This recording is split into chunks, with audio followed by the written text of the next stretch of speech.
Hello student, आज हम पढ़ेंगे पाठ 4 जिसका नाम है कथनी और करनी।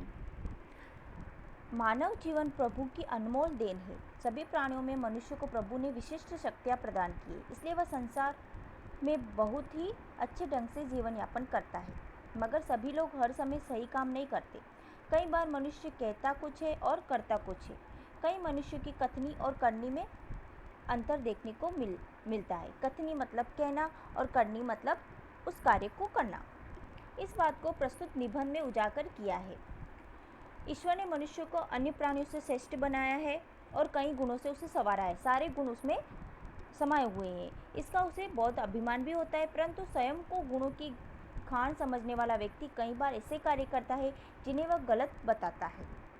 कथनी करनी में अंतर के ऐसे कई उदाहरण हैं। जैसे कि बस्ती के बीच सरकार ने पार्क बनाने की जगह छोड़ रखी थी और बरसात के मौसम में मोहल्ले के सज्जन को उसमें फूलों के पौधे लगाने की सूझी। ठीक है, तो एक सज्जन व्यक्ति था जिसने उस पार्क में फूल लगाए, पौधे लगाए बहुत सारे, और देखते ही देखते वो पौधे बड़े हो गए और वहाँ पर काफ़ी लोग घूमने फिरने के लिए आने लगे। सुबह शाम लोग आते थे, टहलने आते थे, घूमते थे, फिरते थे और उन पौधों में फूल भी खिलने लगे। तो वहाँ पर एक व्यक्ति ने फूल तोड़ा, तो जिस सज्जन ने पौधे लगाए उस सज्जन ने वहाँ पर तख्ती पर टांग दिया कि फूल तोड़ना मना है। फिर एक दिन जल्दी में जिस सज्जन ने ये तख्ती टांगी थी वही फूल तोड़ रहा था। तो एक सज्जन ने पूछा कि तुम खुद क्यों फूल तोड़ रहे हो? तो उसने अपनी शर्म मिटाने के लिए बोल दिया, पूजा के लिए तोड़ रहा हूँ।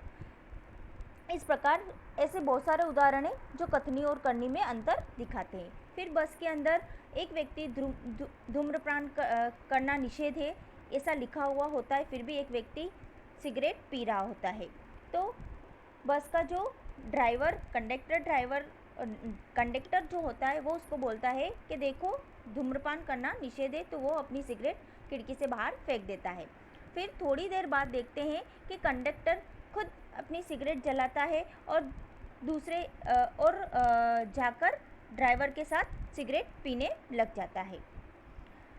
फिर एक व्यक्ति दुकान पर गया और स्कूटर दुकान के सामने खड़ा कर दिया। जो दुकानदार बोलता है कि भाई साहब यहाँ पर स्कूटर मत खड़ा करो क्योंकि यहाँ पर मेरे ग्राहक आते हैं।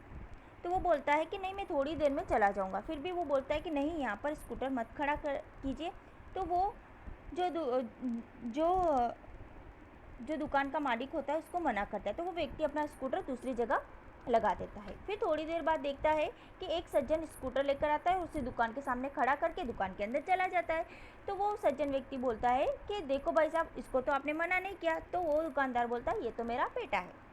फिर कुछ लोग ऐसे भी होते जो आदर्श की बातें तो करते लेकिन उसे अपनाते नहीं। एक दिन एक सज्जन के घर उसके मित्र मिलने आए। वो आपस में बातचीत कर रहे थे। इतने में घर का मकान मालिक आया। तो उस मकान मालिक को देखकर, खिड़की से देखकर, उस सज्जन व्यक्ति ने अपने बेटे से कहा, जाकर बोल दो कि पापा घर पे नहीं है, पिताजी घर पर नहीं है। तो वो बच्चा बाहर जाकर मकान मालिक से बोलता है, पिताजी ने कहा कि वे घर पर नहीं है।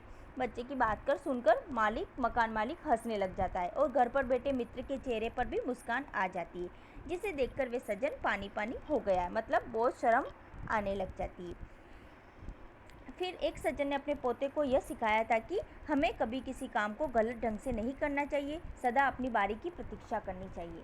और उसी व्यक्ति के साथ ऐसा होता है कि वो जब जल बिजली के बिल जमा कराने जाते, साथ में उसका 8 वर्षीय पोता भी होता है। बिल भरने की कतार बहुत लंबी होती है। उसको देखकर वह कुछ सोचता है, तो वह जाकर एक परिचित व्यक्ति को खड़ा देखता है। तो वह तुरंत उसके पास गया और बोला, बेटा ये बिल तुम घर पर ही भूल आए, लो इसको भी जमा करा दो। वो व्यक्ति कुछ बोले उससे पहले ही बिल व राशि उसके हाथ में थमा दी। एक तरफ जाकर खड़े हो गए। पोता बार बार कहने लगा, दादाजी लाइन में लगिए ना। उसकी बात सुनकर लोग हंसने लगे। कई लोग ऐसे होते जो आदर्श की बातें तो करते हैं पर उन्हें अपनाते नहीं। इस पाठ के माध्यम से हमें यही बताया गया है कि लोगों में कथनी और करनी में बहुत अंतर होता है।